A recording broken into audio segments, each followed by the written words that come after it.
พอว่าภาษายังบางอย่างเลยภาษาตะวยบ่พอบรว่าเว้ละเว้โพละเวะภาษาละเวะโอ้พอเป็นคนชนเผ่าละเวะเนาะโอ้นี่บูดเนี่ยโอ้ขนาดพอ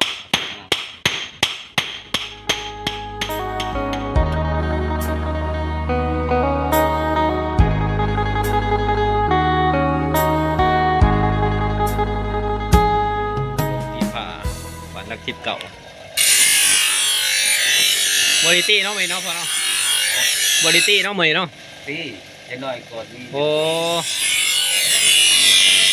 เจ้าตีผ้านี่จักปีแล้วพ่อ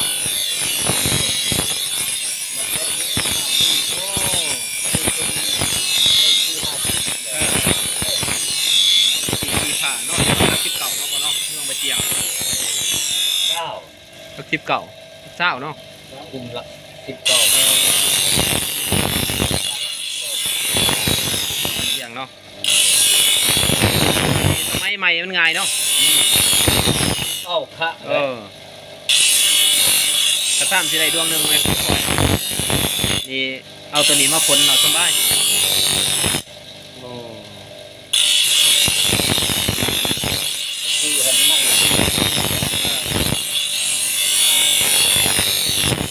จะเอาเล็กมาใส่พอมาตี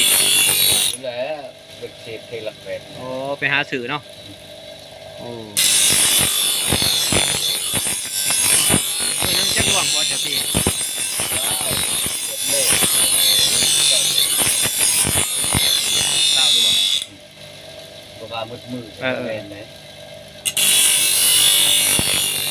ดวงหนึ่งจักปั่นพอจะขายแม่เคยขาย70น้ำมือพอจักปั่นโอ้ตีเล็กอ่อนเด็กตัวเบ้เนี่ยเขาเห็ดเถื่อน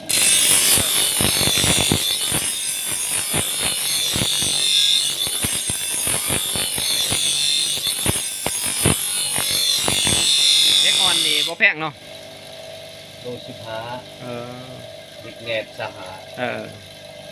ตัวนี้ดวงหนึ่งก็ไอ้พอขายจะ8,000เรา6,000ประเภทเป็นอ่อนเลยเรียกมันอ่อนเนาะยกขึ้นยืน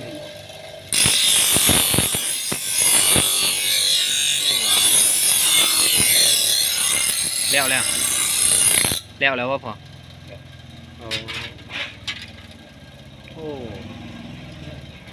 ใส่อันนี้พ้นแล้วเนาะสบาย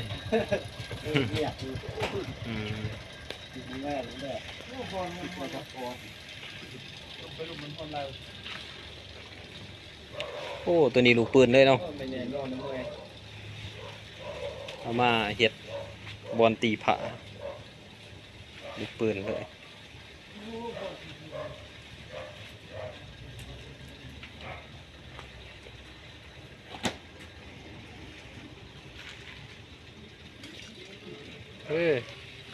เล็กทุ่มนี่เนาะพอเนาะตีเนาะโอ้ตัดเป็นหูเป็นทรง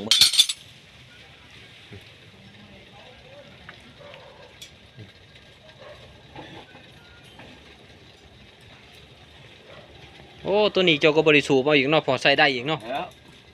โอ้สบายหมดเลยเนาะดีเนาะยิ่งว่าสบายเด็กตะกี้สูบเอาเลยโอ้สบายหมดเลยเด้อค่ะโอ้นี่เป็นเอาได้ใส่หั่นเลยกันเป่านี่สบายแดงมาดูด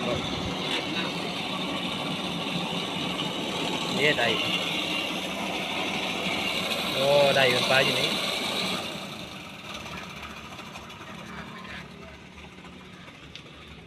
ทันไหมยังนี่โอ้ทันไม่เล็กโตก็ตีมเล่าเลยเนาะตี2 คนเนาะกับเราเนาะโอ้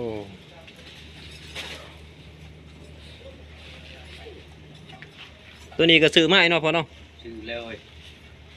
แพงอยู่ว่าตัวนี้เรียกดูปืนเนาะอืม โลหนึ่ง15จะพังได้11โล โอ้โลหนึ่ง15,000 11 โลตัวนี้เล็กตัดเนาะ ตัด ครบเบิดเนาะอุปกรณ์โอ้ธรรมดาเนี่ย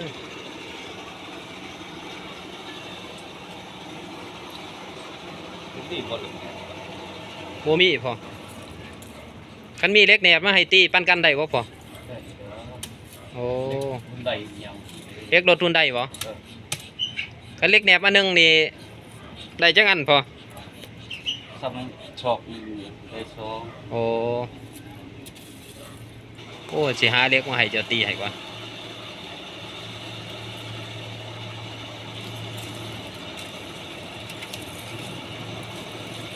เล็กแหนบได้ดีเนาะพอเนาะ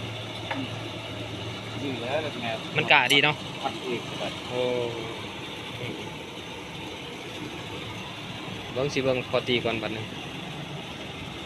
เบิ่งจะตีก่อนบัดหนึงส่วนหลายก็มาซื้ออยู่นี่เนาะพอเนาะ 80เก่าเขาตีประจำเลยเด้บ่ค่อยยังสิออกเสียหญ้าเสียอยู่เด้เสียมันเขาหันประจำเลย เจ้าบ่ได้ประจำเนาะ ประจำทุกปีเขาไปเฮ็ดอิหยัง เอ เด้ อ เขายัง เจ้าซื้อจะได้พอ เฮ็ดให้เฮ็ดสวน เจ้าซื้อจะได้ สวน ล้วน เออ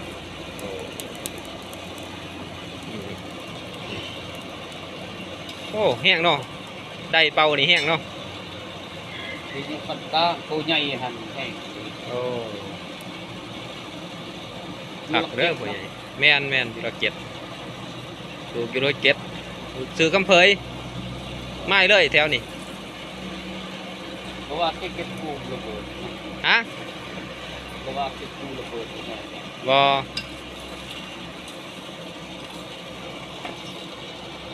โอ้ใส่ได้เป่าเอาโอ้หลายปีแล้วเนาะพอเนาะตียังบ่เหียนเนาะ คือเบิ่งแน่นี่ กะเนาะเอาเล็กอันนี้มาเฮ็ดผ้าได้เอื้อนเนาะ ได้เลยตัดจะมี เนาะ ตัดแล้วก็ผ่า โอ้ เพราะว่ามันคือติดทุกมือเปื่อยอยู่ได้ โอ้ เฮฟวี่ ถึงตีนถึงมือเปื่อยโลดเพิ่นว่าเล็กเล็กลูกปืนใหญ่นี่มันเป็นเคมี พ่อเขาตะกี้ โอ้ มีแต่คนดีปกติ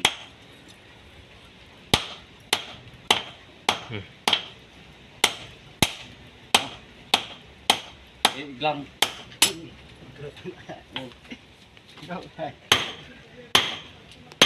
โอ้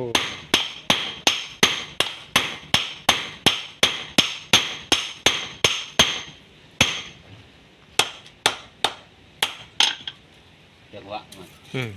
พอเว่าภาษายังบางอย่างเลย ฮะ ภาษาตะวยบ่พอ เบาเบา ว่า แว่แล้วแว่ โพละเวะภาษาละเวะโอ้พอเป็นคนชนเผ่าละเวะเนาะโอ้ นี่บทไง โอ้ ขนาด อืม เขา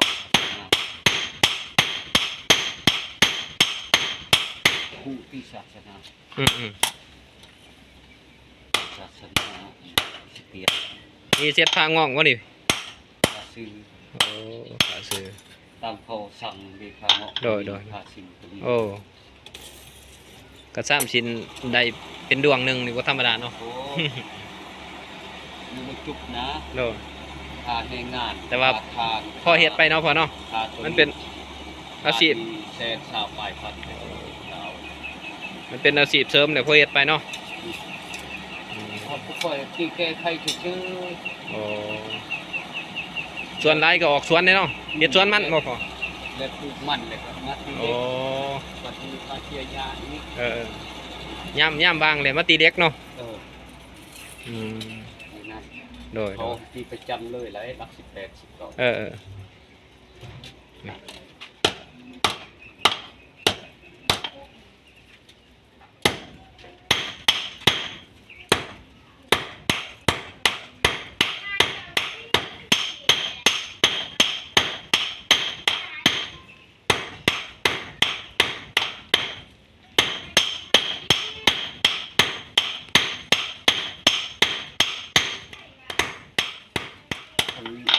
เทศเนาะเรานักไทย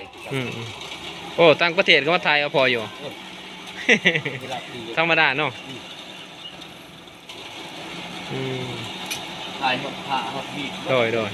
บ้านพ่อนี่ก็ไล่หลังคาบ่เฮ็ดตีผ้าแบบนี้ ไล่ตึกเลย โอ้ ผู้มีเงินมีคำเขาบอกว่าอยากตีบันได โดย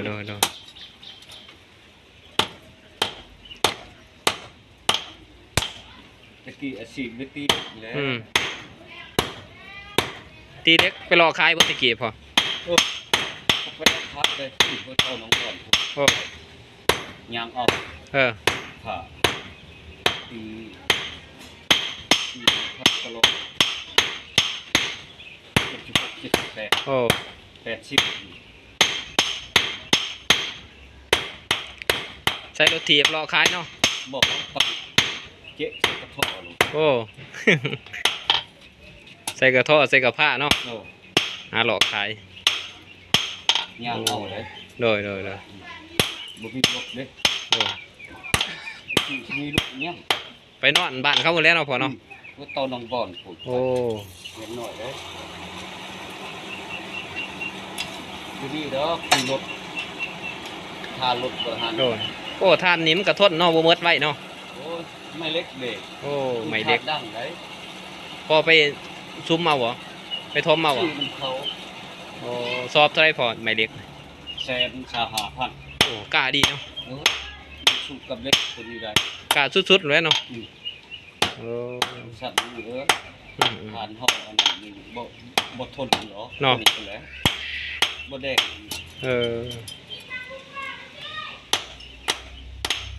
เขาดีแล้วตัดน้ำมันเนาะพอเนาะมันบาง บอกกะพอ โอ้เด็ก2 อันนี่สร้างเงินมหาศาลเลยเนาะ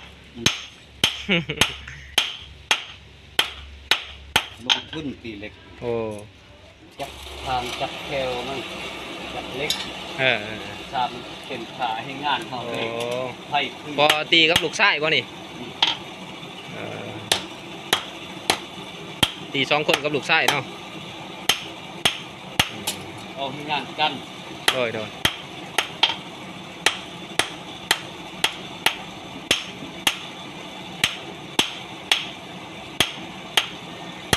โอ้ลูกแห้งอะดิ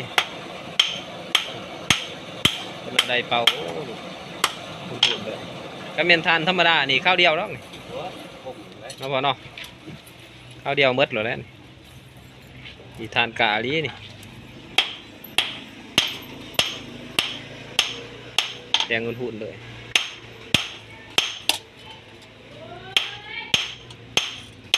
โอ้กระซ้ำสิได้เรื่องหนึ่งว่าธรรมดาเนาะพ่อเนาะ โอ้ย ใส่เวลาโดนเติบเลย บ่ทันเตยตีได้ อืม มีแต่บักหางมันนี่นี่ โอ้ มันจึงตี เฮ็ดเป็นหูเป็นช่วงเมียนเนาะพ่อเนาะอืม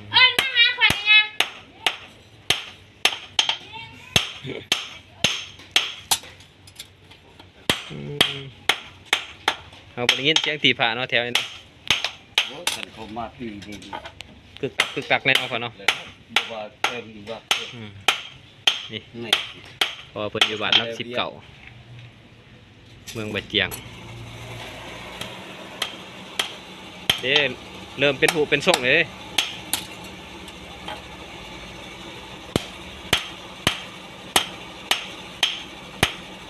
สิหาเล็กเนี่ยมาให้เจ้าตีให้ก่อน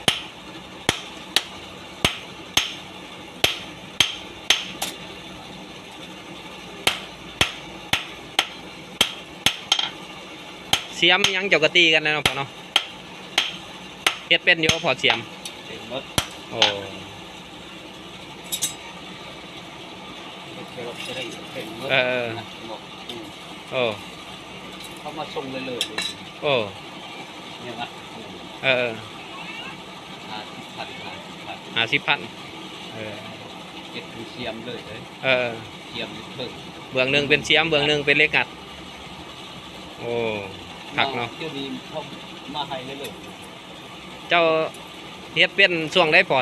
อายุจักปีเจ้าเฮ็ดตีผ้าเป็นนี่ ที่ท เป็นน้ำพ่อน้ำแม่บ่ พ่อแม่ก็ตีเป็นเหมือนกัน โอ้ ตีเป็นเหมือนกัน จะเป็นอย่ามาช่วยเขาแนวนี้บ่ ออกให้งานกัน โอ้ออกให้งานกัน สกีก็ลงคนอื่นในเขาคือกัน โอ้ จับเอาคน ตีบัด ที่ช่วยแนวนี้เขาเอิ้นลงคะเนินบ่โอ้อืม นี่เขาเอาเบิ่งไปลงคนอื่นสกีเคยลงคนอื่นคือกันตัวนี้เป็นตีแล้วบัดตีเอง พอคือสิแข็งแห้งเนาะ เขาเชี่ยวขับเชี่ยวคนกูไปปืนเลยเลย จะเป็นหยังอย่างเสียวขาบ่เป็นแต่น้อยบ่ กำลังยางได้ โอ้ เลย โอ้ เป็นถึงยังอีก พอเป็นพิการเนาะ เป็นปีการ แข็งรีบเบื้องเรื่องเนาะพอเนาะโอ้แม่ก็เป็นกันบ่ปู่ละนอน มันค้าฮะ โอ้รักษาค้าเลยแล้วให้สิหา เปียกเก็บงานเลยเนาะพอเนาะนี่สาวเพิ่นเอาปลามาปิ้งเลย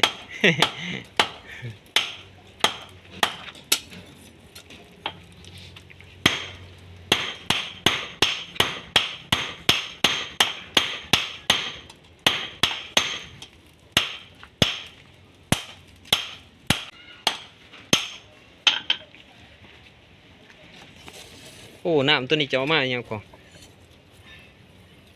นี่จับมันดิ โอ้ จับได้ก็ตีเล็กมันสวยดิสวยนี่ดิโอ้จับลบบัดย่ำตีตัวนี้เนาะโอ้พอได้จับตัวนี้ มัน เนาะ มันโค้งเด้มันอยู่ เนาะแม่น มีเวลาเขาปักกันมัน เป็นจังสัตว์ เวลาเขาปีก ใส่มือเติมทานอีก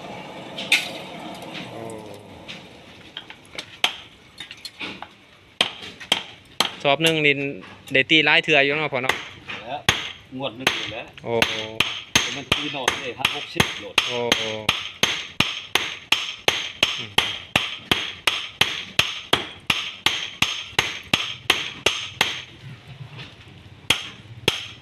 ตีผ้านี่เป็นอาชีพดังเดิมเนาะพอเนาะ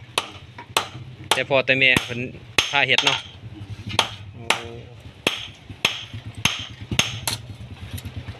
ขอบใจหลายพอดูกลับก่อนบัด